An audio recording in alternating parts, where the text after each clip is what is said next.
Should get a message saying, there we go. All right, so now we've got the recording feature on, so I will go ahead and just start sharing.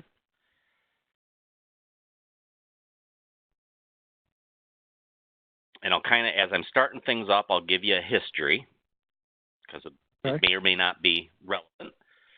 So back when it was just Trinity Health, we had an online access request tool, and it was connected up to our ticketing system called HEAT.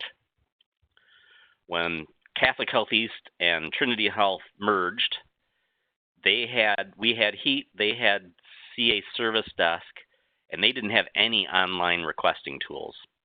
So those two merged together, and we got ServiceNow, and that tool afforded us the ability to do a lot more automations. So originally, we would get a ticket in when they submit an access request. It would just come in as a blob of text saying, this is the person and this is everything they need. We had a spreadsheet that we used that said, oh, they need the access to this application with this role. So we would add tasks for teams to provision access manually. And we would refer back to this. It was our application matrix. It was huge, it was cumbersome, and it really didn't work very well. So what we were looking to do was that existing online tool, we were looking to upgrade it. And then the web developers on Trinity Health side that put that together said, well, this is a really old platform. It's outdated technology. We really need to update the back end, the front end, the whole shebang. And they said, well, we can keep it on Oracle. So it's built on an Oracle database using a Spring platform front end. And much of this might make more sense to you than it does to me. I just know it's a Spring workflow, and it uses a lot of Java. But it was designed to be more of a workflow. And now that we had ServiceNow, we could integrate it to automate some of the things that we were doing manually before. So it was originally incepted that it was just going to be a web tool that you could pick a user, pick applications that somebody needed to have access to, define some roles, or define the provisioning parameters, and have that integrate to ServiceNow to create a request with an item for each application and tasks for each team in ServiceNow that had a role to play in that provisioning.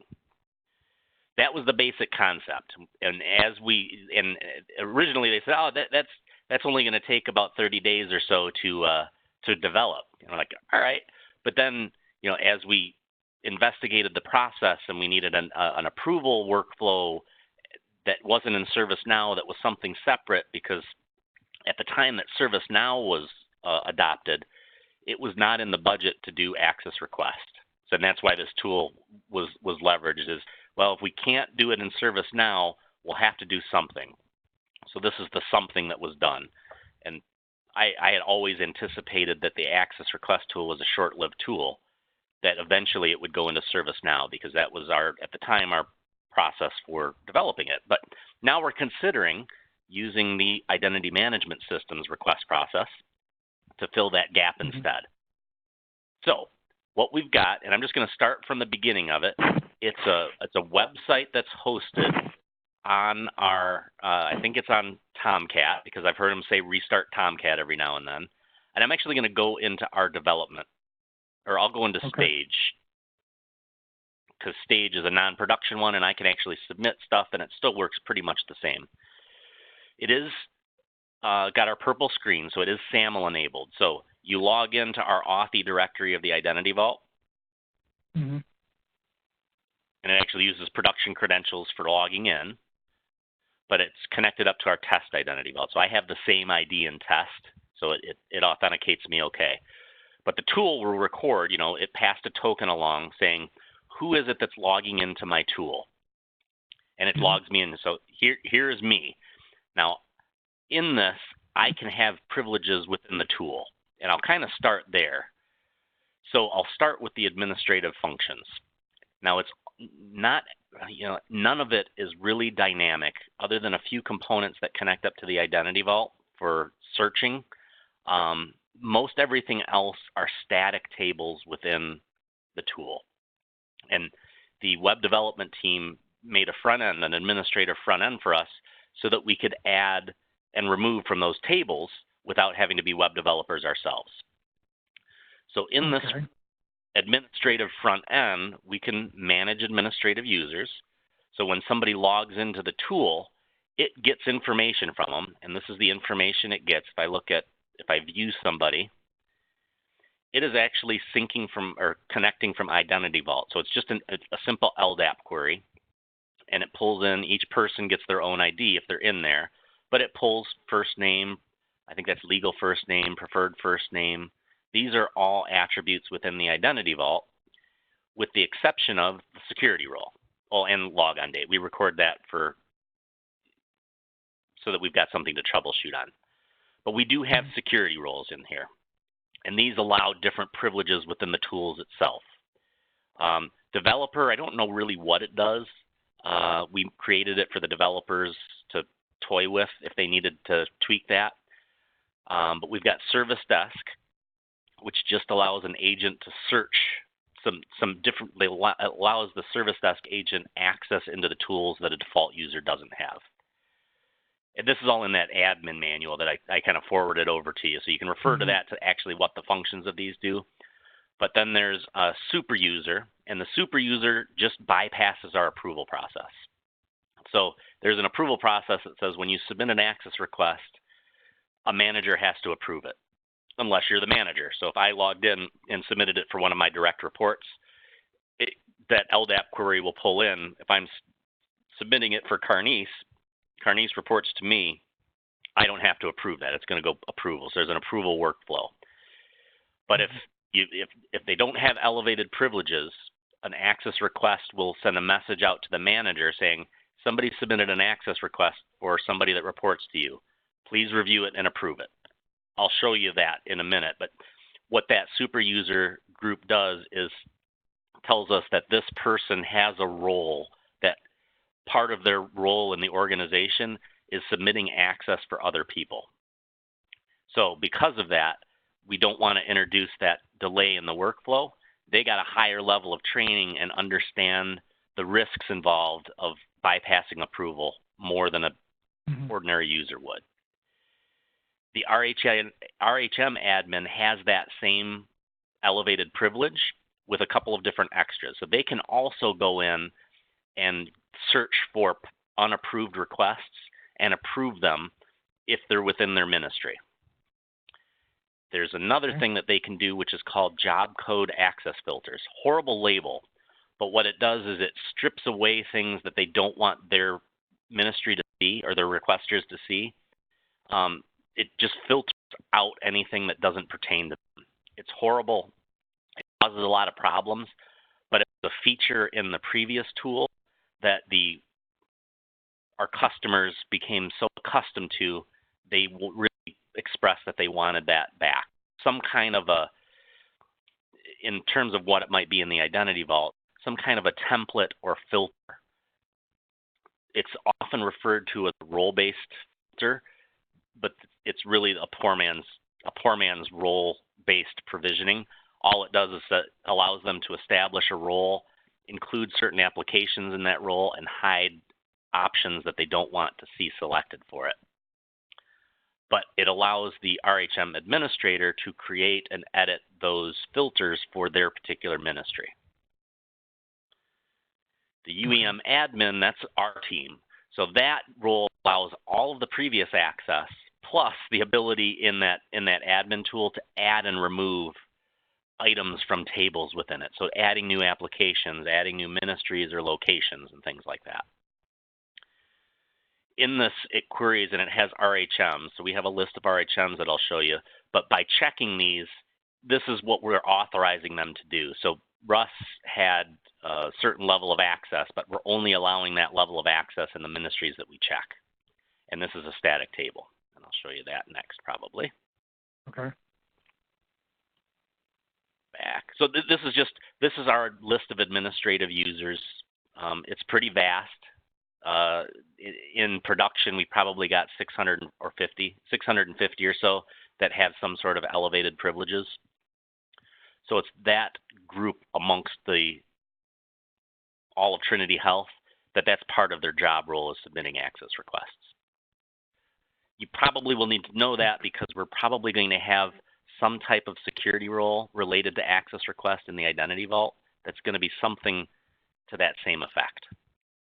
Mm-hmm. I mean, conceptually, it sounds like the roles you've defined will become roles. We'll assign, we'll work out a resource model to do the same sort of things you're doing with those tables. But okay. Yeah, so I'm kind of speaking more of a operational sense. Mm-hmm. That was admin users. We have this news thing, and this is just on our front page. This is where we are allowed. We have just a bulletin board. So when we do something, this is our way to put it out there so that somebody can see it, and it's our reference to things that we've done in the past too. But that's all that news does, was designed to create announcements and things like that. So we can edit, delete, view, add news, and it adds a bulletin up on there. That one's pretty straightforward. I don't know if it has any place in a new tool or not. It can. Manage applications. I'm going to come back to that one because that one's pretty vast. Manage RHM. So in an ideal situation, we would have this connected up to the Identity Vault, and we would have a dynamic list of ministries, because these are all the attributes that the Identity Vault uses as acronyms for, I think it's like THMO ID on a user object. That's where that query is. So when I logged into the tool, it showed my THMO ID was HQ, so it associates me with this value, HQ, System Office Livonia. But right now, this is just managed locally. This is a table, so we add and remove from it. We've had to add some where WB was an attribute on some people, but we didn't want anybody to select it. It was a loophole. But ideally, this becomes a non-issue if we're talking about the Identity Vault, because we're just duplicating what ministries would be in the Identity Vault. So that's kind of how we manage that. And same thing with locations. We've seen locations when we did the user app tool for the Trinity Health Identity Manager. We sunk up our user app tool with the site mapping objects. And today, we have the same site mapping list objects. However, we maintain them manually, which kind of sucks. So if we create a new location in the Identity Vault, we have to go here and add it, and it has to be the exact same name because now we have account automation creation. So are those just another static list. Are those location names being set in Workday also? No, these are the non-Workday location names because if I do a search on somebody, so I'll search on myself, and I'll show you where the Workday location name comes in. So the Workday location name comes in here, SO Trinity Health System Office. That's the Workday location name that passes as site location to my Identity Vault user object.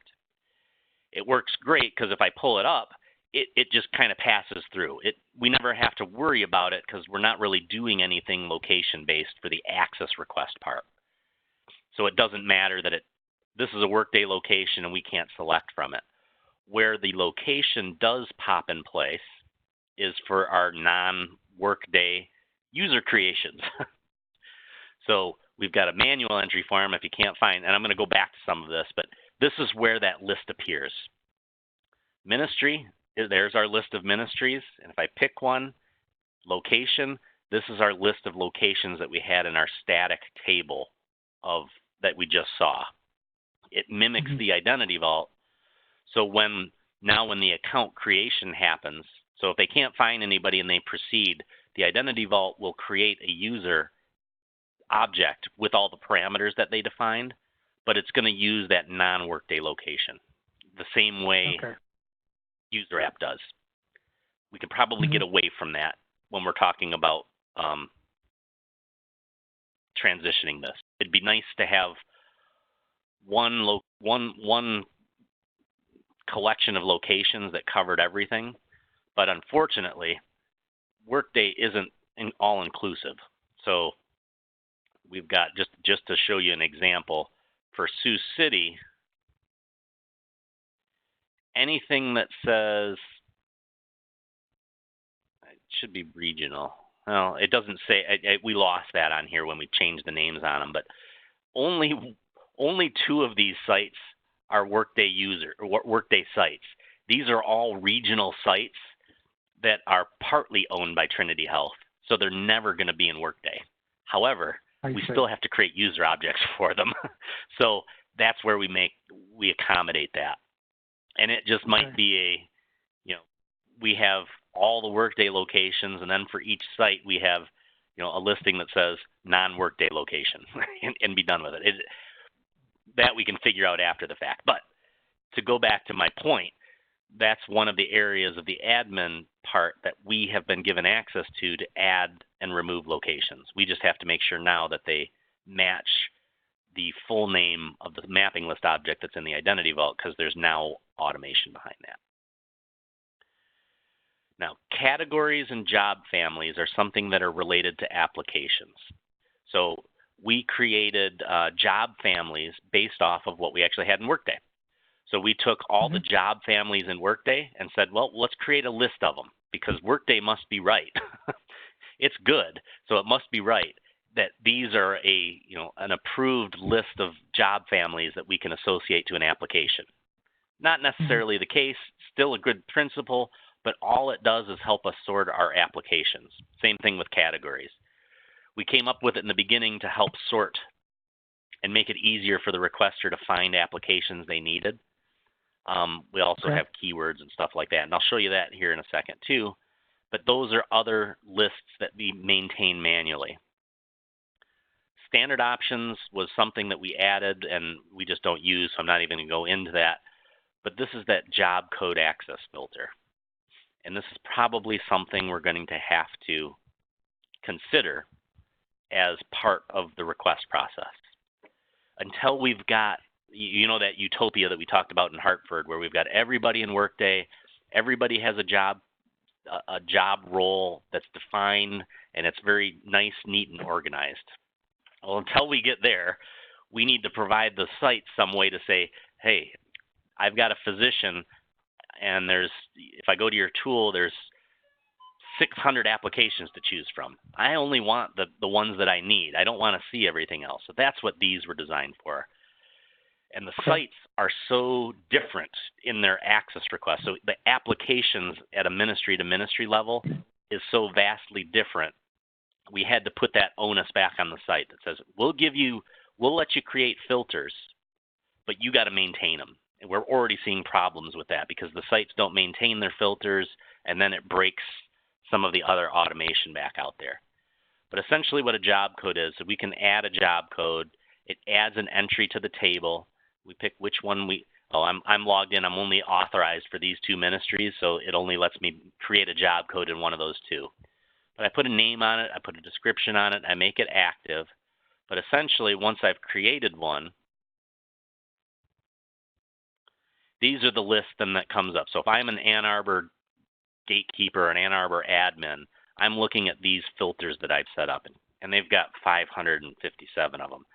They were imported in from the old tool, and they use them. They tried to make a unique ID for every different job that was in the HR system, and they made a headache for themselves. But essentially, what that you do with it, once you create a job code, you go to the applications, and that takes you to our catalog. And right on this, we only have like 165 applications, but in production, there's like 600 and some. But they take an available application and say, you know what, these are the applications that are relevant for that role. So they associate them, which pulls them up into this area. Once they save it, go into the options. This is how funky this is. If you didn't have a filter and made an access request, these would be all things that you would have to select from. And what this does is it says, but for you, if you want to use this filter, if you check, that's the only answer you'll be able to see. It makes it very easy to say, you know what, positions, I want the pharmacy tech position to be selected, so I don't have this list of vastly different ones. However, when we add a new option, or we add another position, they have to go back in here and say, oh, it was relevant, I better check that box, or else it's not going to show up when they use their filter. It's really horrible. I'm not a big fan, obviously, but our customers demanded it, so we tried to make them happy. But that's kind of the filtering aspect of it and where you go into the admin tools to edit filters and things like that. That kind of covers all of the different administrative functions that we've got. And based on their role, so if it was just a super user, they wouldn't see any of this. They wouldn't even see the admin tool button. So these buttons are only visible based on your role too. I get to see them all. So back to, let's go up the list from there, because we're working our way to the complicated. Well, no, you know what? I said I'd get back to applications. So let's go to applications. This is where we being identity and access management, we spend the vast majority of our time because applications are always being added and parameters are changing. And the web team did a very good job of giving us the ability to moderate that, but it's still quite an ordeal sometimes.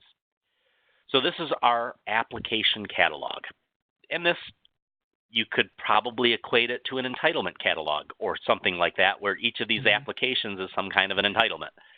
But we maintain a list of it here. So we can create it. So we can add new applications, and this is where you'll see some of those lists pop in. So the ID that's system generated, that's like the database key that gets added. So we don't touch that, but we can add a name to the application, add a description to it so somebody can see something. Simple options, we're the only ones that see this. This idea was abandoned. So there's a few ideas that were abandoned after the fact that I said, just leave them there. Don't worry about it. We'll just ignore it. So we don't do anything with that. We don't do anything with application owner. The intent was to define somebody that was accountable, but it wasn't realistic. So we don't really populate that either.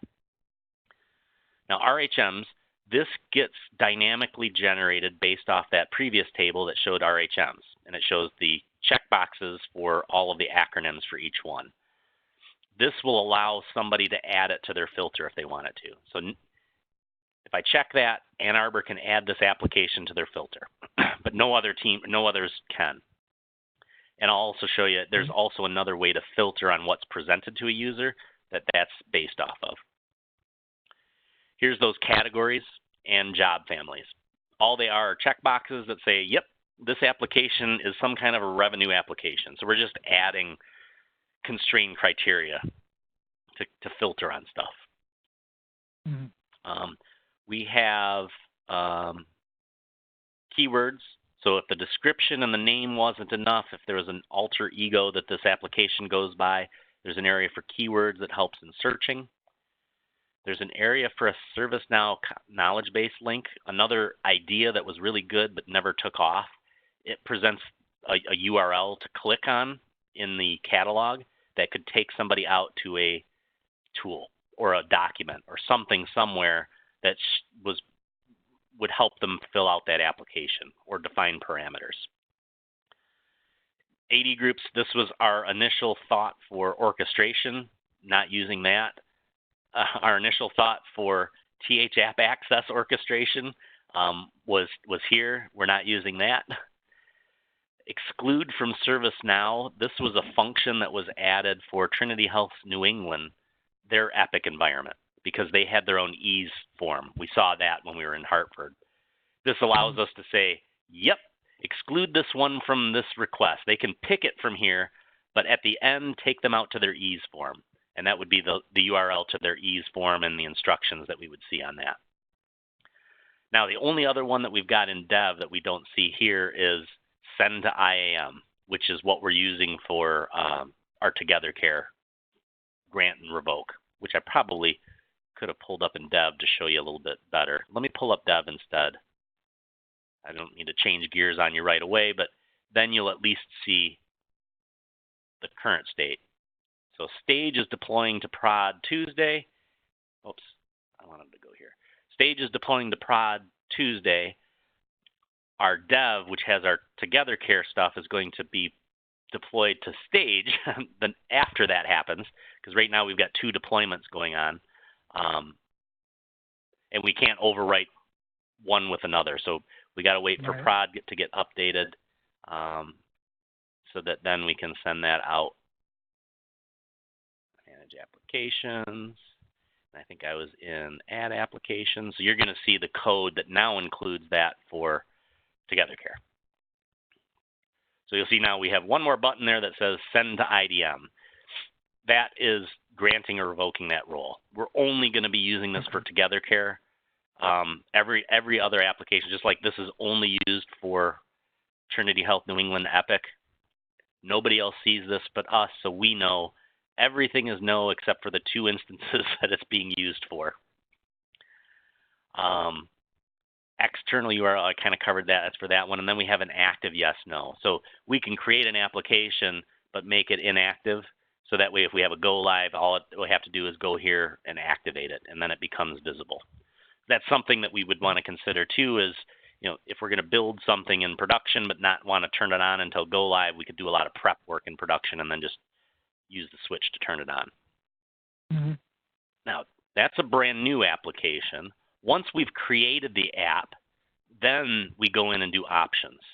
So I am going to, we'll go in the spirit of TogetherCare, and I'm going to look at one that I just am starting to play with here, is privileged access. So this is our TogetherCare user access, which has that integration to the Identity Vault. This one is the TogetherCare privileged access, so we're going to play in here for a little bit.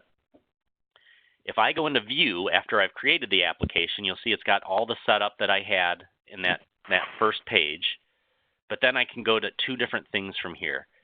Manage job codes, which would allow me to see all the different job code filters that somebody's got it set up within.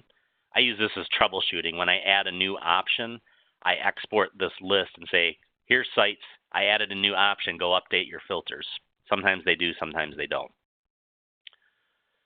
But it'll tell me what anything was associated to in terms of a job code filter. And that's something we would probably want to consider too.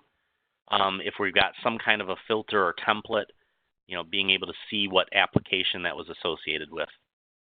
But where we spend most of our time is in our options. So this is where previously in our other tool, it was like pick your application, and then we'll ask you questions about it after you've made your access request, which slows everything down. But the options was designed, and the intent was to collect the information that a provisioning team needed to do, or needed the information they needed, so that when they get the ticket, it's got everything and they can provision right away. The balance there is we have to present it to the requester. That may not be as technical enough as the provisioners to know what it is that their user needs. So that's why, like in the TogetherCare, we wanted to present them something very simple that was, what's your group and what's your role? We don't want to tell them or have them say, well, what's your template, link template, sub-template, what's the blueprint? Because they're not going to know that information.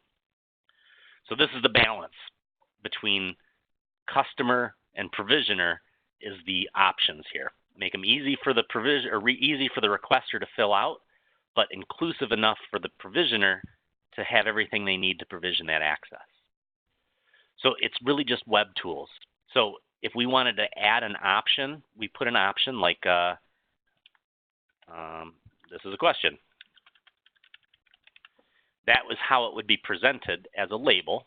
And then we would be able to choose, do we want it to be a date field, drop down, radio button, select box?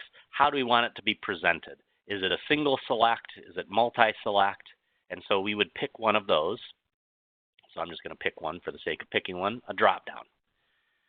We provide here whether it's required or not. Sometimes we ask a question that's really optional, that we let the requester decide if they want to answer it or not, and that generally it's yes, but sometimes it's no. That tells us whether the requester has to supply an answer or not. Functional is where it gets a little tricky. So functional means not only do I want you to send ServiceNow the application number, so this TogetherCare privileged access has an application ID of 2962. But if I say that this option is going to be functional, then I want you to append that. So 2962 appended with whatever I put here, which I'll show you in just a second. So remember that, we'll come back to it. Linked is just the ability for us to do hierarchy of questions. So if it's not linked, it's shown every time.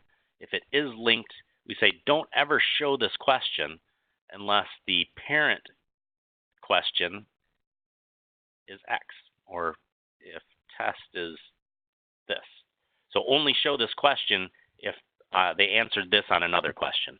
So we've got a way to do hierarchy in there. I'm going to leave this because I'll show it to you after we're done here. But back to functional. So here's my question and here's my answer. So I've got like answer 1, added a data point, answer 2, add another data point. So it could be, what's the security role? What group do you need? You want read-only, write access? Those would be the kind of answers that we would put here. But these answers have to be something that the requester would know. So a question that they would know the answer to, and an answer that they would be able to provide.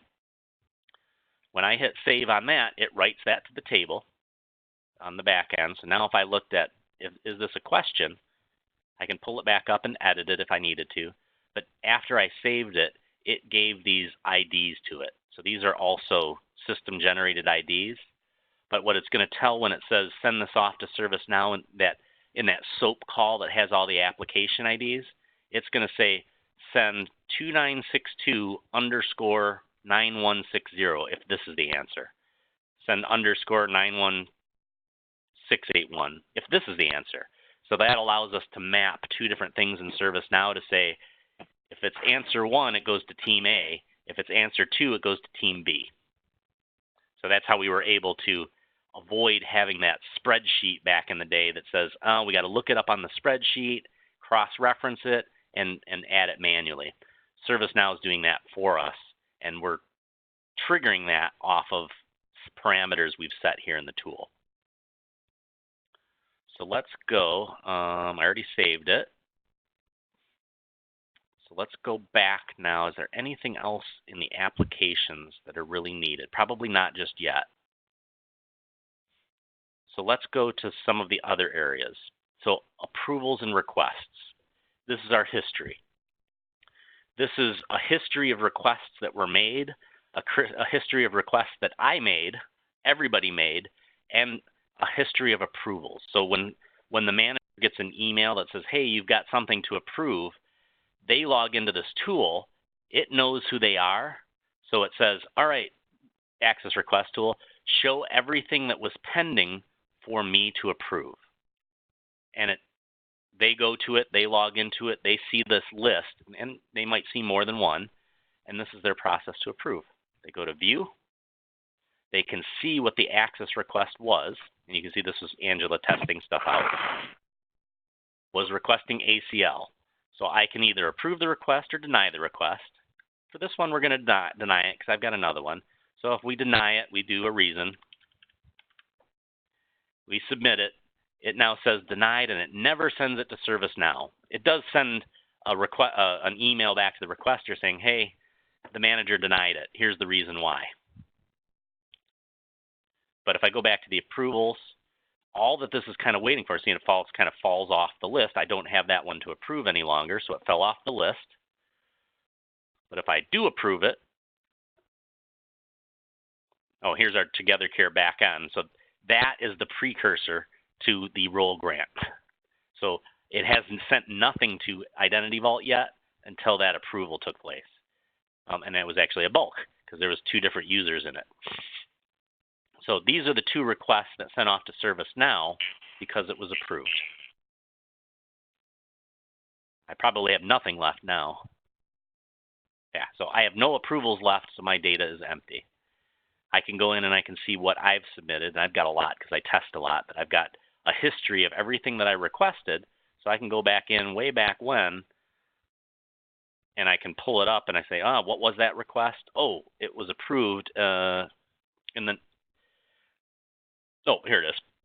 It changed a little bit. It was approved, and it was resulted in this request number. in ServiceNow. So I can go back and get that history. We've got this feature here, sent to IDM. That is just to say, did the grant go and was it success or fail? And so it'll show here success or fail based on the response back from IDM. We haven't seen a fail yet, but it'll say success there if it was a role grant process.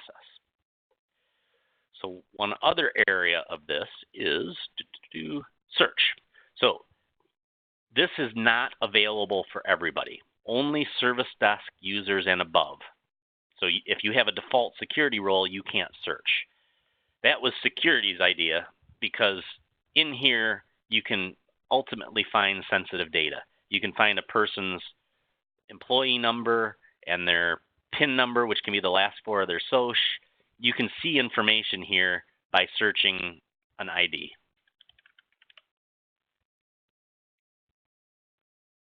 So it'll go through the tool and it'll search all these parameters, the requesters or the user's ID, the user's first name, last name, requester's ID, the manager, who they were, the RHM. So it can go off of a bunch of different things, but this was created mainly for the Service Desk. So if somebody called in and said, hey, I put this access request in, but I don't see it in ServiceNow, and they call the Service Desk for that, the Service Desk can look it up by number. That's not. I probably picked something that was a little too broad. But you kind of get the picture, I think. We search on any of the parameters of that historical data that's stored in the table that would allow us to pull up a request. Let me try and isolate it a little bit more. Ann Arbor.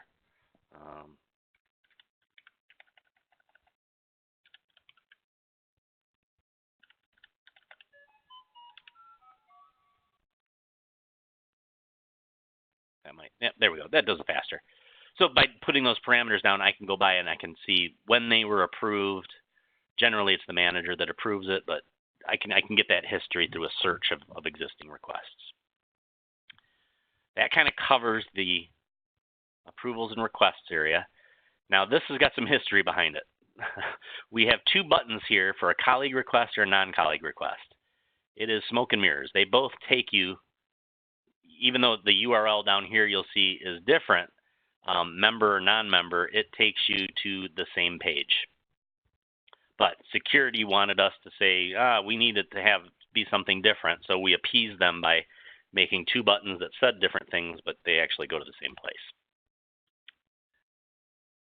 So first place that this process goes through is kind of that workflow. Who needs access? I've already logged in, so I've defined who am I, but now I need to know who is it that needs the access. So this is where we have the search that we make up for, let me back up one step because we're probably not going to come back to the main page very often. The only other thing that we have here is a link to help, and that link takes you out to a PDF document that is our journal aid. So easy enough for that. I'm sure that is something that would be easy to do, to link to a document in any tool. But now starting through here, the ideal situation is there's an existing user, because if there's an existing user, that opens up our world to more automation. So that's why we made this page the first page, and we put way up here in the corner, if you can't find somebody, go to the manual entry form.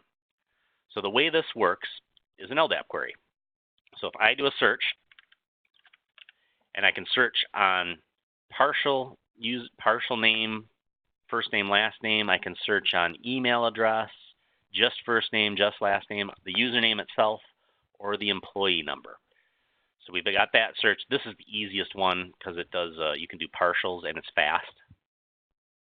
But it does an LDAP query to the Identity Vault and says, bring back all the user objects in the users container that are active. This is some new functionality because before it was just searching the user container, so it was bringing back terminated people. So in our latest environment, it includes the status, and this first search only yields active results. So for somebody, we're only pulling up active user objects in the users container. So they can select one and go forward. Now the system has stored this information from the user, and this is all just from the LDAP query, has stored this information in the table in the Access Request tool to follow along in the workflow. Now today, we can only do one at a time, but when our enhancement goes forward, we can add additional users. So if this was the last user in a multi-user request, or if it was a single user request, we're done. We can stop. I'm going to pick a couple just to show you how this works. But if I go add additional user, it's going to take me back to, all right, well, who's the next one? So we can add Kathy to it.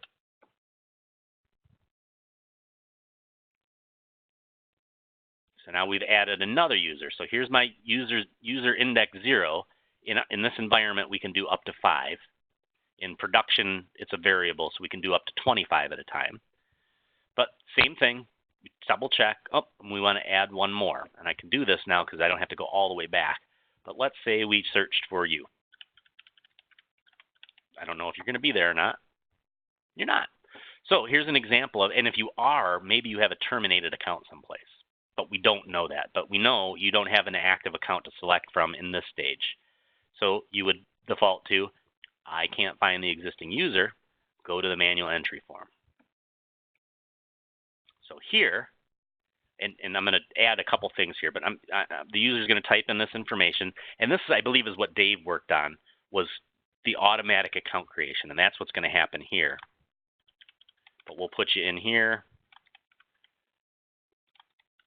I'm going to fill in all the required information. In addition, I'm going to put my employee number, because you'll see why here in a minute.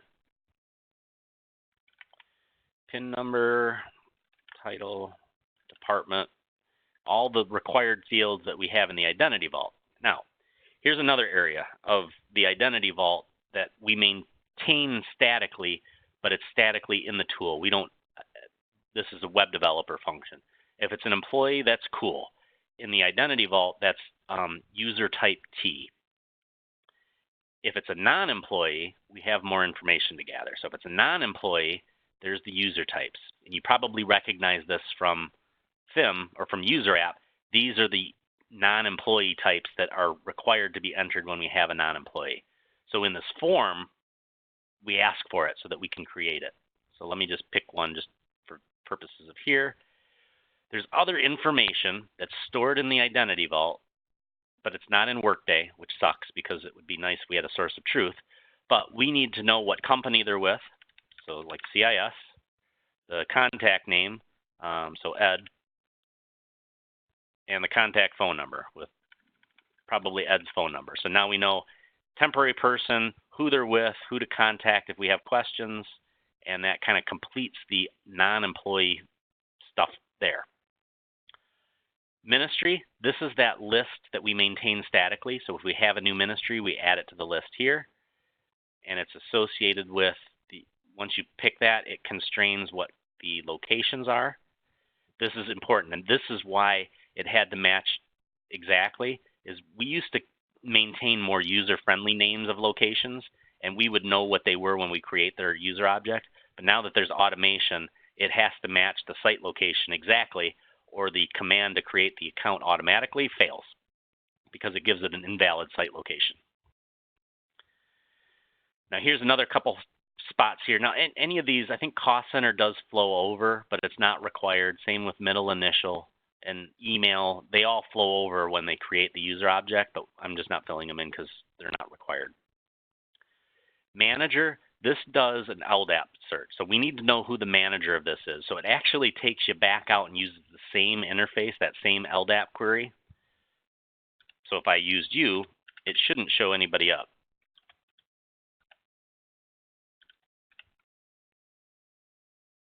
It shouldn't show anybody because there's nobody active, but you have to supply a manager. So you pick the manager, and that stores it. Now that flows through to the Identity Vault as the manager field. So this creates that relationship there. Reviewer is something that we can come up with a much better idea.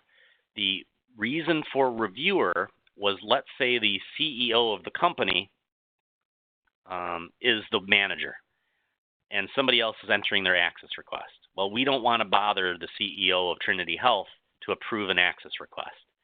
So reviewer allowed the requester to say, no, but you know what? His administrative assistant, no offense, Andy, but you're going to be my admin assistant right now. So Andy's Chris's admin assistant, so he can request, or he can approve it on their behalf. That's what this was intended to accomplish, was to allow for an independent reviewer of that's not the manager, to approve the request. So in this case, both the manager and the reviewer would get an email that said, here's an access request you have to approve. When either of them logged into the access request tool and went under that My Approvals tab, it'll show up for both of them. So either one of them could approve that. That's the intent of that, was to come up with an alternate approver. But I am sure the Identity Vault or Identity Manager has a much better way to do that, where it can actually delegate. Maybe even a manager can say, hey, I don't ever want to do this. I want you to delegate all of my approvals to someone else. I wish that was in the tool here, because it's a big pain point. When a manager goes on leave or on PTO, they're not there to make that approval. So we often have to get engaged. There are multiple ways we could do it.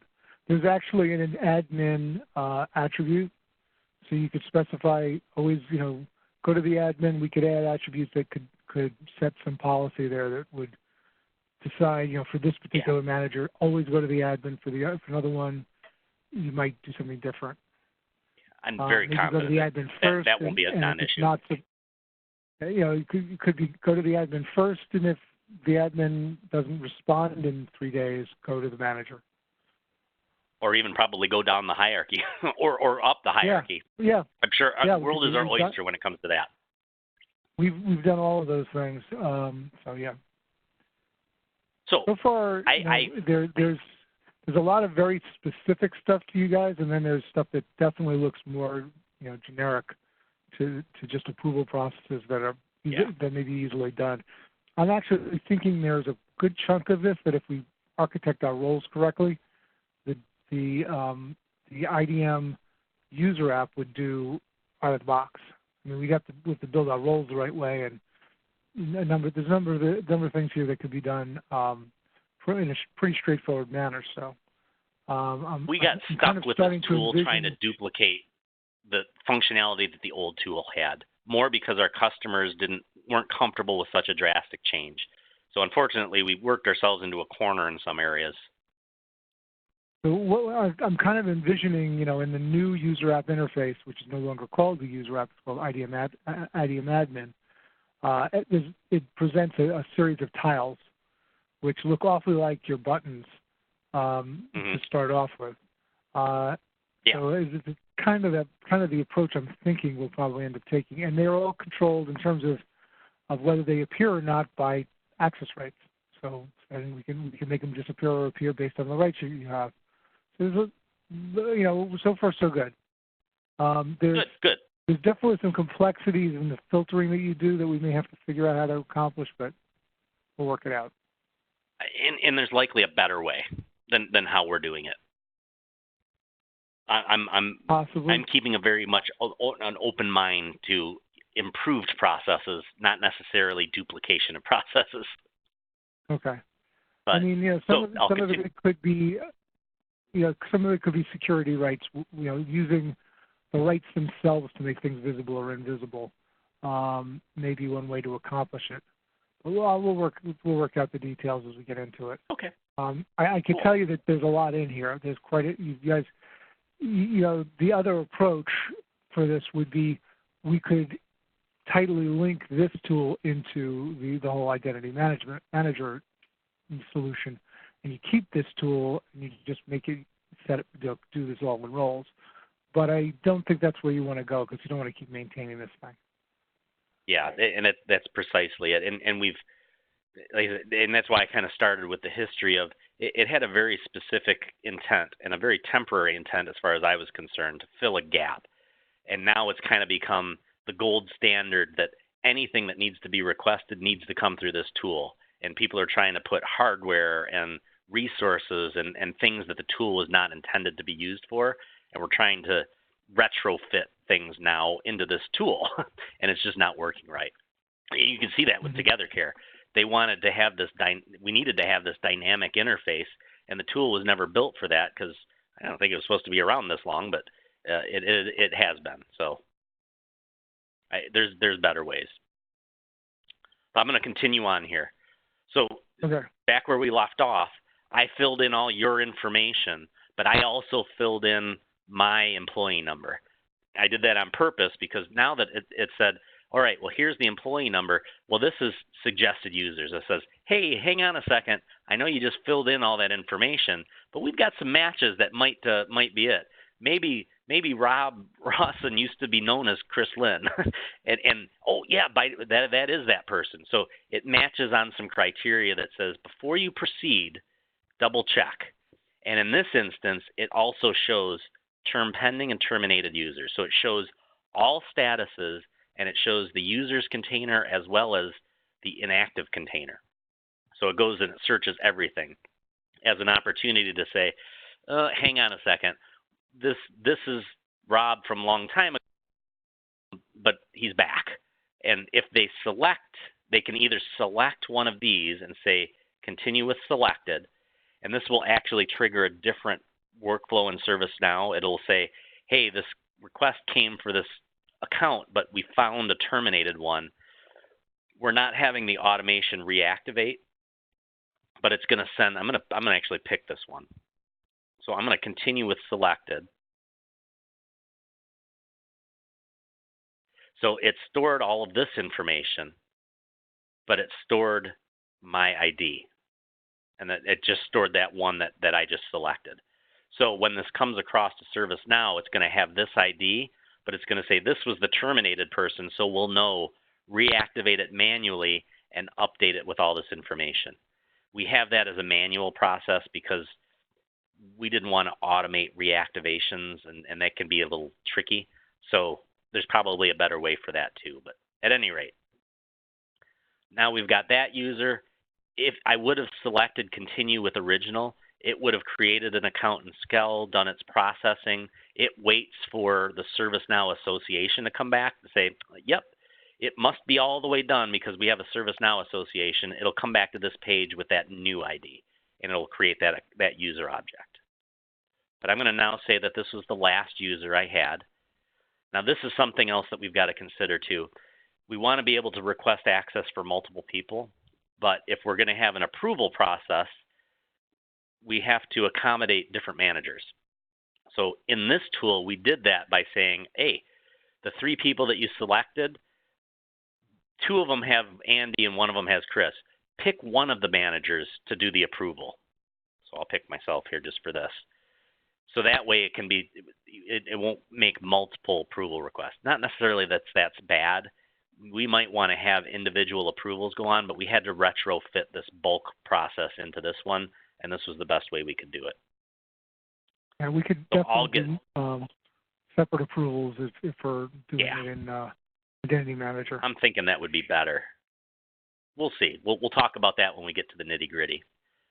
But the nature of it after that. So if I only had a single user, I would have had more options. And I'm actually going to go back because if I've got multiple people, I can only bulk add or bulk remove. So I'm going to go back because it shows it a little bit better. I'm going to select as just a single user because I get more options, including add and remove. So as a single user request, I got more actions. It's no longer bulk add, bulk remove. I can add access to that user. I can add access to an additional position. Let me just put a date in here. So if we give the requester an option, when should this be effective? For adding access, it makes no difference because we process, our SLAs start when we get the ticket. So we don't really hold anything. However, on removes, we do pay attention to that because we don't want to remove access early. It's okay to provision it early, not to remove it early. But if they select add access to an additional position that says, oh, well, not that position, then let me know. What is this new position that you speak of? And we get some information on it. So that way we've got it in the ServiceNow notes so we can know Do I need to create another account for this person? I hope not, but it happens. Or do I need to ask more questions? So it kind of gathers that information if you ask that or if you choose that action. I didn't click back. There we go. Transfer access does the same thing, goes to the same page, but it comes across to us as the action of transfer. So one's an additional position, one is a transfer to position, meaning they no longer need their old access and everything is transferring over, or is this just a new role in addition to their old role? Change access, that's just a red flag for us. It comes through in part of the work notes, but it doesn't really do anything different. It's still an add. So in terms of adding and removing access, these are all add access. So these come across to ServiceNow as an add access request. This comes across, oh no, I lied. These come across as an add access catalog item type, which is a workflow in ServiceNow. This one comes across as a transfer item type in ServiceNow. This one comes across as a modify, and modify probably wasn't the right word, but we had to accommodate the change of information because not everybody's in Workday and not all applications are connected up to the Identity Vault. So we ask what their new information is and what applications they need their name changed in so that we can send tasks out for that. But we try to be very specific. No access is changing. We're just changing user information. So give us the applications that they need to do that in. These two are remove access, but they're two different. And this one came back from customer feedback. Before it was just, we had just remove access and it would go through. And if you selected applications, it would ask, well, what role did they have? But they came back to us and said, well, if we're terminating all access, why do we care what role they had? Why do we care what group they were a part of? If they had read-only or write access to something, we're just getting rid of their access. So the terminate all access and the change information display, they skipped the part of the workflow that asks for options on the application. So if they chose this for Together Care or this for Together Care, it would not show that dynamic list of roles. So we're never going to grant or revoke a role if they're changing information, which is good because we're going to change them in the Vault, and hopefully that changes them in Epic. And it's not going to revoke something if we're saying terminate all access. We're going to send probably a task out to the Together Care security team to say, hey, this was a request to terminate everything. Get rid of them all. We can't really automate that one. That's too tricky at this point. But if we've got an and the reason we don't is because we don't have an entitlement catalog. We don't have a history. We can't say we're transferring access, so here's what they have. Pick what you want to remove and pick what you want to add. We don't have that in this tool because we don't have a link to what they have access to. That's one of the things that we really want to change by using Identity Manager for this, is that entitlement catalog. It'll help us greatly when it comes to removing all access. So quick question there. There are lots of applications out there that are not connected to Identity Manager today? Yes, lots. So those applications will probably create we'll collect that identity probably with identity governance, and then we need to integrate identity governance into Identity Manager to make that catalog available. Okay. Correct. That would help pre-populate. I mean, at the very least, we would have, and I know I'm going to butcher this, but some kind of a role or a resource that represents that application. That if you requested it, you get the resource. Maybe it doesn't do anything, but it does record what you had. So there's integration between Identity Manager and Identity Governance, and it's right in this area. One of them is the ability to collect up that identity catalog and create resources for all the things that we learn about through Identity Governance. So we can create a whole series of resources automatically that we can then assign to roles, or just assign them directly to users if we wish.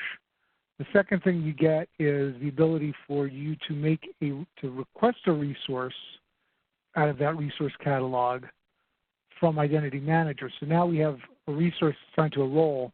That resource fulfillment in identity governance might very well be a manual process. It might be called ServiceNow.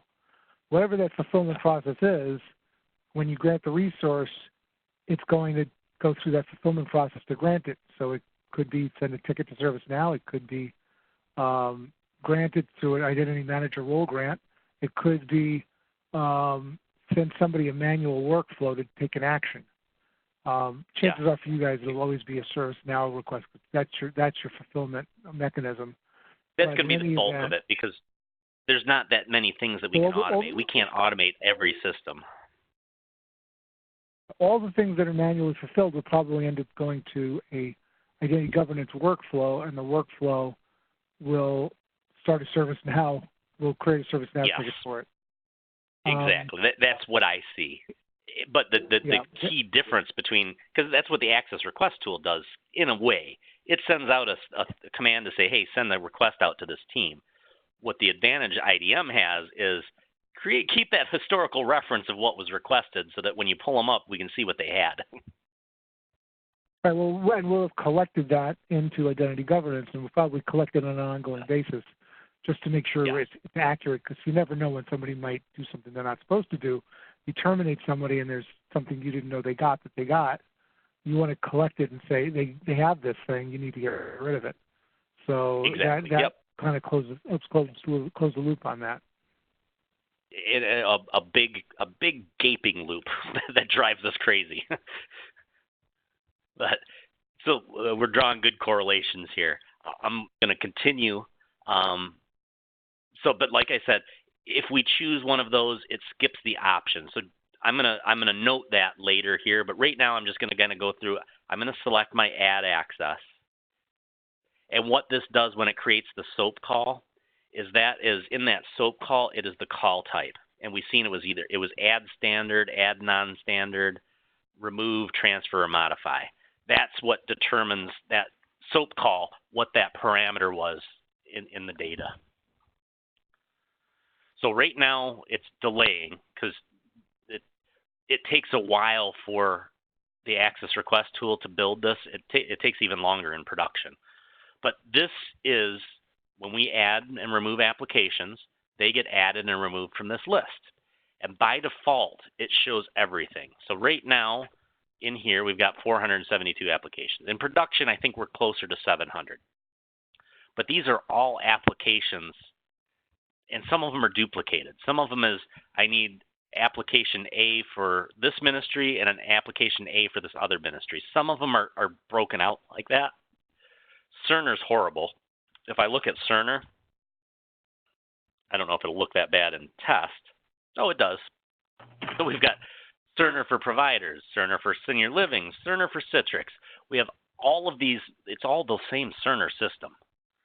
However, the workflows for provisioning them were so different, and the forms that they wanted to have were so different, it was easier just to break them out as different applications. So we've broken them out as different applications. It's all the same application, just with different parameters. But that's one of the reasons why with the Together Care project, we wanted to keep it very simple. We wanted one form that handled everything. Keep it simple up here. We'll get it complicated later. But at any rate, so I typed Cerner in keywords. So this relates back to the keywords that I had.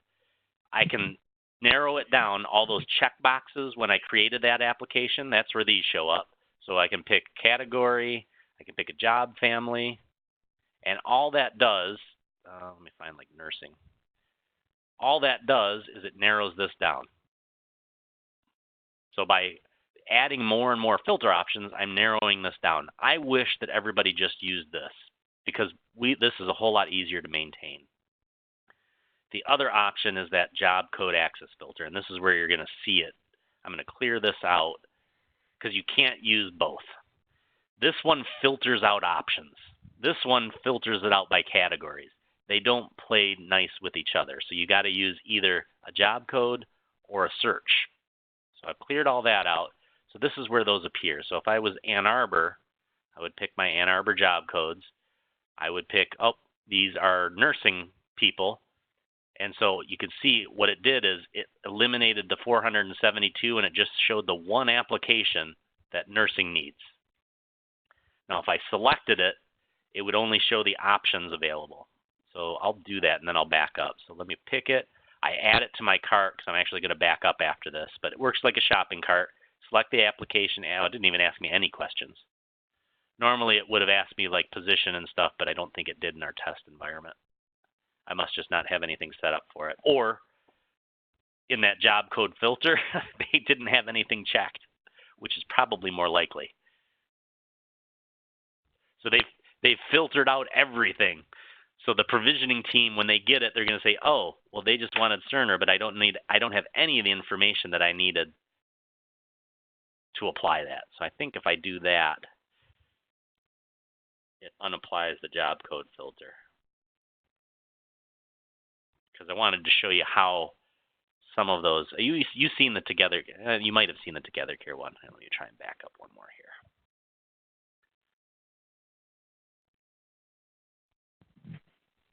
But I wanted to show you when I go into those options and I pick some of these, and I'm going to add Together Care as one of them. Actually, I'll add the one that I played with the options too. This is what takes a while. I don't know why it takes the system so long to generate that table. But I can probably go backwards here. So 2903 was our dynamic one, and privileged access is the one that I played with in our demo here a little while ago. So I picked these two, add them to my cart. Now there's other options here. It's like, what if they need something and they can't find it? Well, we have this here that says I cannot find this application, or I cannot find an application. What that does is it forces them at the end to provide a text description of what happens, and we put everything on hold until somebody can read it. And if they do that, we have a little pop-up that says, by checking it, you certify you couldn't find it here, because if they don't find it here, we can't automate it because it's free-form text. So we're going to cancel that and move on here. All right, why is it not letting me save? Maybe. Oh. All right, well, I'm going to leave it checked. I guess once I checked it, I couldn't uncheck it. No big deal. All right, so this is, if you haven't seen this recently, and I don't know if you had, this is that dynamic Together Care group. So this is that nightly query of the groups, of the container. So these are the containers, and then these were the role names. And based on the container, it changes what they can select. So that's that nightly query that happens that builds that from the roles and resources of Identity Vault. Mm-hmm. We've got another thing that we had to add in here because their time zone group is not related to their role, so we add a separate question. But I'm just going to say no. Once they've added all, or they've answered all the right questions, they can go to the next application. And if you remember, I think I did it under that parent one. So, oh, I thought it was that one. Maybe not. Oh, there it is. So this is that hierarchy that I did. I said only show this question if this is the answer. So we've hidden other questions based on that just to make it easier on the requester. And if they don't pick something, it doesn't let them proceed, obviously. And they can go backwards if they want to. They can't go forward until they answer all the questions. Pretty straightforward there. Oh, there's my test. So there's 3 embedded. So once I've gone through all of those that had filters, it gives me a summary. So it's got, I am logged in, so this is me. It's got my action, so it's just a summary of everything that was done. I was a single user request. We asked for Together Care and Together Care with these different parameters. Now, I don't know if it'll let me do this or not. Oh, it's required. So because I said I cannot find this application, it doesn't show it in here, but in the background, it's got another little option that said application not found. It says, you've got to tell me something. I couldn't find Google, or need Google, which we've seen before.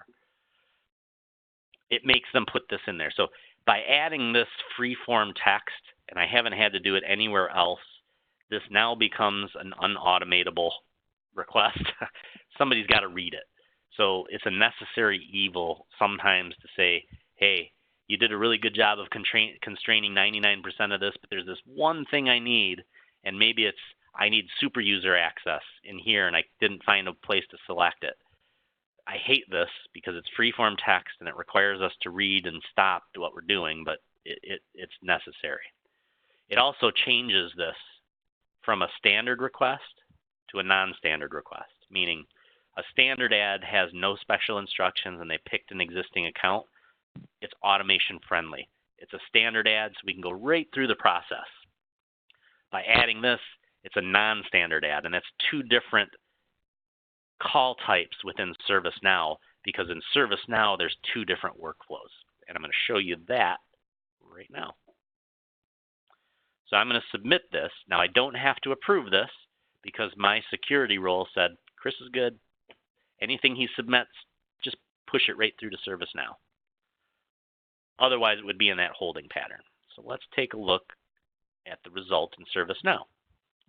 So it went through that same API that we want for the Blueprint integration. It uses the same API for access governance as it does for Access Request Tool. We haven't gotten service management or the ServiceNow group to budge a whole lot on its development because it's pretty basic and they like to keep it the way it is. It uses a standard set. I think it uses a standard API, but with different WSDLs or something like that. But it's our interface into, oh, that was prod. I didn't want prod. Our interface into ServiceNow to accept that SOAP call. So it sent it off to ServiceNow, resulted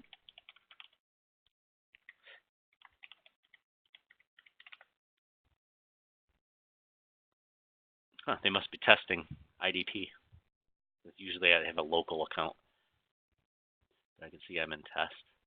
So let's open up that request, take a look at what the result was, and then we'll go over how it created the way it did.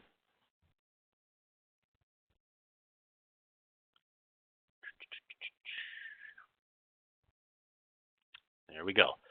So it passed through in that SOAP call.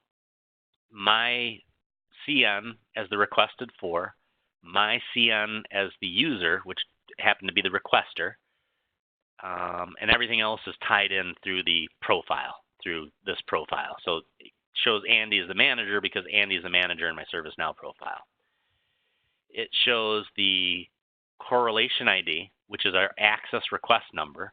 So if I look that up, that's the point of this, was if I look that up in my access request tool, I can take that correlation ID into that search area and say, hey, what was that request in ServiceNow that came through?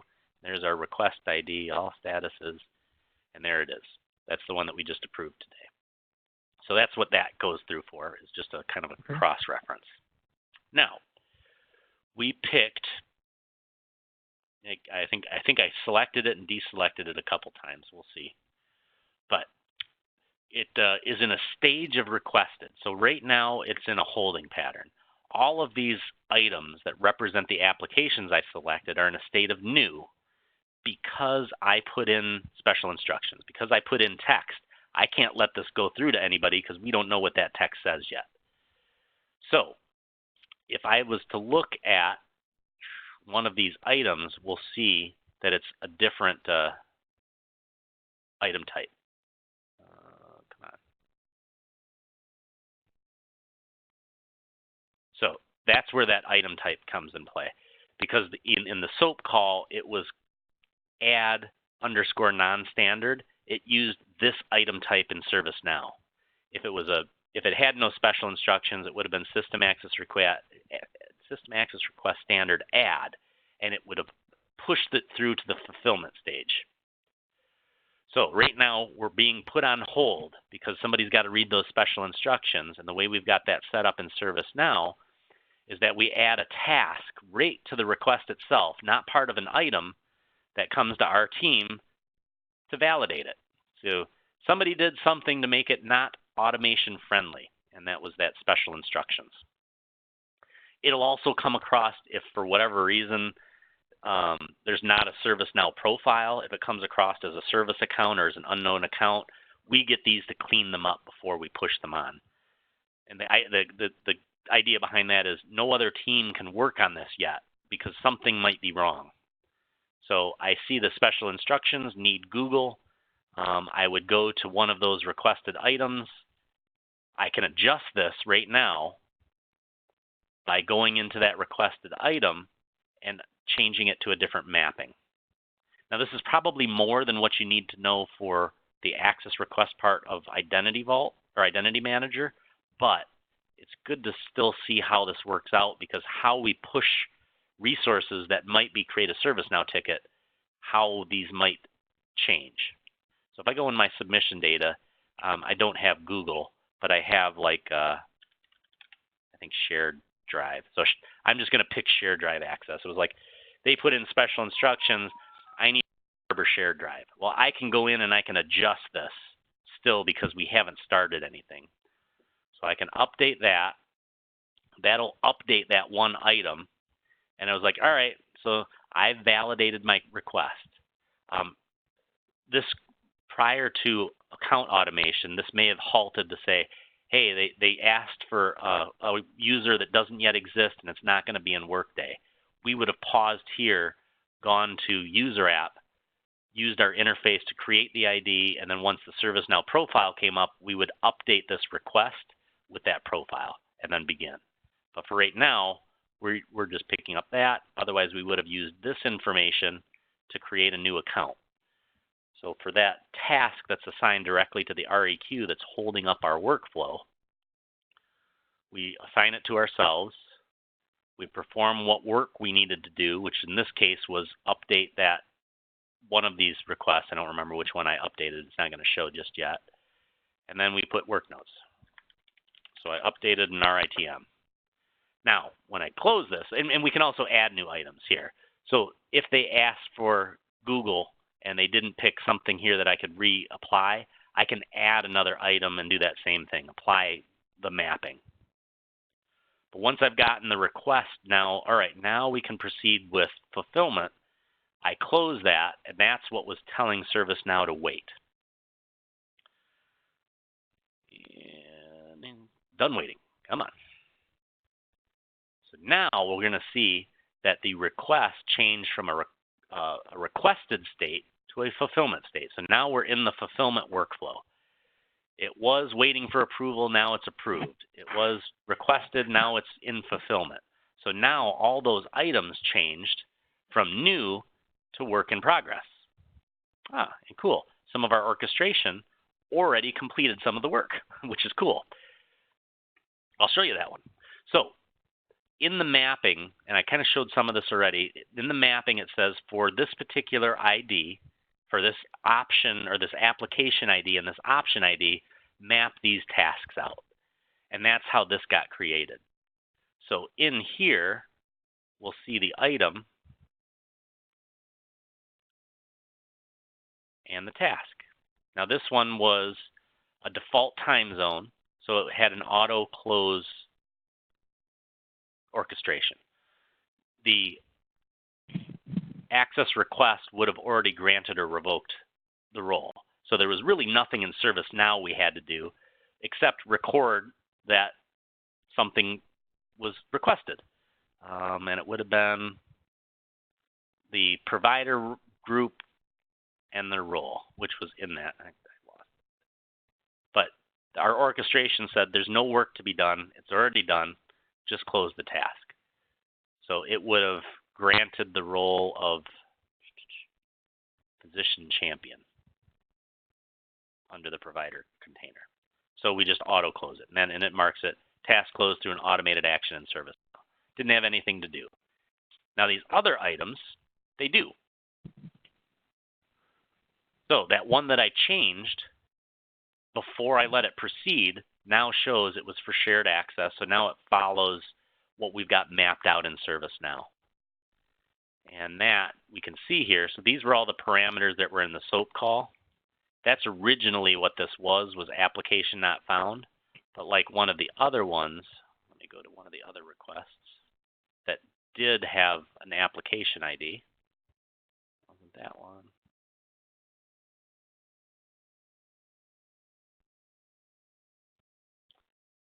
So if it becomes undefined, we get some of those that was unmapped. Well, we'll look at this one. And you'll see how the orchestration worked too. So for this one here, the application ID was the application number, 2903, and that option ID, which in this case was, I only need the default time zone. So that's what relates back to that digit number. So if I take that and I look at the mapping table, we'll see why it did what it did. So this is our task mapping table. This is all of our list of combinations of application IDs and option IDs. But for that particular application ID, when it came across to ServiceNow, because it was in the SOAP call, said to do this. And this is something that we maintain as well. It said, when that comes across, create an item with one task. And that one task set to auto close. And we can put in descriptions and all that kind of stuff. We can put instructions on what they need to do or whatever's relevant data to appear in that task once it's done. And that's honestly, that's what we're doing with all of the Together Care orchestrations, and I can kind of show you that. If I go application ID starts with 2903 or starts with IDM, because all of our IDM related tasks, we have, Jeffrey has programmed a prefix with that acronym. And to make it easier to see, I'll sort them. I'll group them by application ID. So these are all of our test mappings that we've actually got for end-to-end testing. This is what happens if they don't have a functional option, if it comes across because they forgot to put it in their filter, or if it comes across, remember, for changing the name with no access needed, or a terminate all access, we never get to the option page. So that comes through here. So it comes up with a generic mapping. We've got a mapping for each of the time zones. So Eastern time zone would have had that same auto task, but because they asked for Eastern time zone in addition to their default, we also give them an Identity Vault role of Together Care Production Eastern time zone user. Adds them to that role in Identity Vault, which is associated to an Active Directory group as a resource. We have one for the default time zone, meaning we don't need to add another time zone. That's why it's missing from there. But we've got it for the other different time zones. So Central, Pacific, and Mountain all have their own mappings. But where we get a little different is the IDM ones. So these are those blueprints. So when the blueprint number 170861, which is the blueprint for inpatient attending physician, we create one item, and this is that matrix saying, you know what, on that blueprint, all of these groups have something to do, so create a task for them. So that's how we're accommodating that Together Care task. And there's just an example of a different blueprint for podiatrist with a different number. And then Jeffrey just had me add in, I think you were on the emails for it, what happens when there's multiple blueprints? And he said, we're going to stop everything and just give a task out there to Together Care security to sort it out manually. But that's how that mapping works with the access request tool. Now, while we're on this topic, I recognize something else that we may need to add some sort of a task like that for in the PRD. So the PRD I've been working on is the one that will be put up when it tries to provision to IDM, to Epic, and it's missing mandatory information. So it's going to send the user a IDM workflow a PRD form, and they're going to have to enter the additional data that's missing, and then they click it, updates the vault, and it has provisions through. Now, what if they get to that form and they click decline? They don't want to. They don't want to do the update. Yeah. It can't go off into nowhere, and we can't put it into there's no decline button, because if we do that, then they're stuck, and it's going to be stuck in limbo. So I would think if they decline, we need to also open a ServiceNow task for, mandatories are missing, the user didn't know what to do. Easy to do. Help them. Yep, we do that same kind of thing. Is create a mapping. This application ID just has to be unique, and if we make it something that it's not going to generate automatically, so if we did like IDM underscore missing mandatories, I don't know if we got a character limit, but if we labeled it something like that, we could do an item and a task to security to say, hey, they declined, you better contact them and find out what they needed. Yep. So if you want to put that on your task list to get me that, the sub call I need to make with all the parameters I need to set, I can. That's kind of. I'm not quite to that point yet in the development, but I'm close. Good chance I'll be to that point in the development before the weekend's out. Yeah, I gave Jeffrey a SOAP UI package to use to just submit it for this one. I'll make sure I get that to you because it's got all the information. Okay. We would just change the application ID. Great. If you could just get the application ID defined and send me the same thing with that in there, I'll go for it. Absolutely. That's easy stuff. I like easy stuff. I'm trying to think now. We have 30 minutes left in our time slot here. I'm trying to think if there's anything else that we have here. What I'd like to actually see, if you could go through the typical flow a user would go through in this form. This is a lot of good detail about the internal workings of it and all the capabilities that I need to know all of that stuff, because the truth is that if I'm going to try to scope out what this is going to be like and kind of get a vision for how to do this with the role model as opposed to with this kind of built process, I kind of need to know that stuff. But on the other hand, I also kind of want to see what the user would expect normally when they use this thing.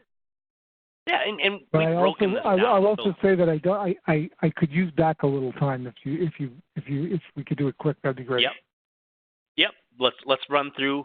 We're kind of at the tail end of it. We broke down everything in the individual components up there, but now let's tie it all together. So I'm going to log out. Well, I'm not even going to log out because we log into the tool. It takes you here. So once I'm here, here's a vanilla request. I got a colleague request for somebody that exists. And we're going to pick Kathy just to, I was like, no, it's not Kathy. So let's do Sparks. So we just need an access request for Kathy. It's just a single user request. It's to add access. This will give you a good kind of benchmark for what kind of time it takes a requester to do such a request. We're still building our catalog here in the back end.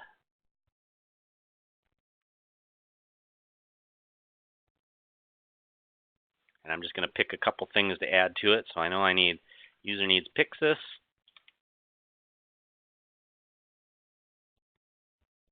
They need email.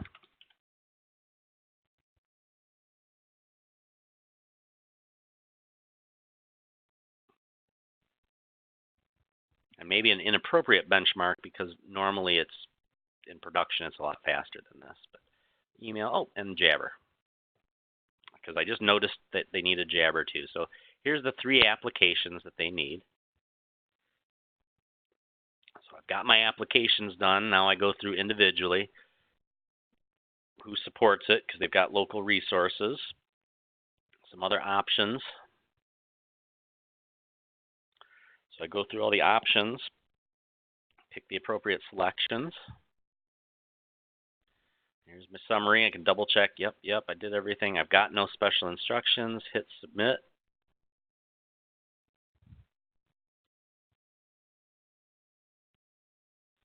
And as long as the user knows what they're doing and the requester knows what they're doing, that is all that it takes. So we've already got a request in ServiceNow that should have items for the 3 things that we selected. So there's Kathy. There's me as the submitter. And one of them wasn't mapped. So Jabber obviously was not mapped in our non-production environment the same. That would have been Jabber, Pyxis, and email. Each of those have tasks underneath them for fulfilling teams. Those fulfilling teams get their instructions from the work notes.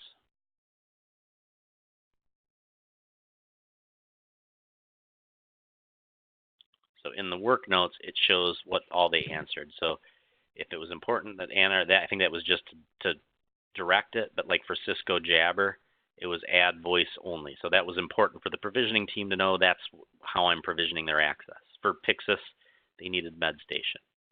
So each team would acknowledge tasks, close tasks, and once all the tasks are closed, the RITMs become fulfilled and the access request is done.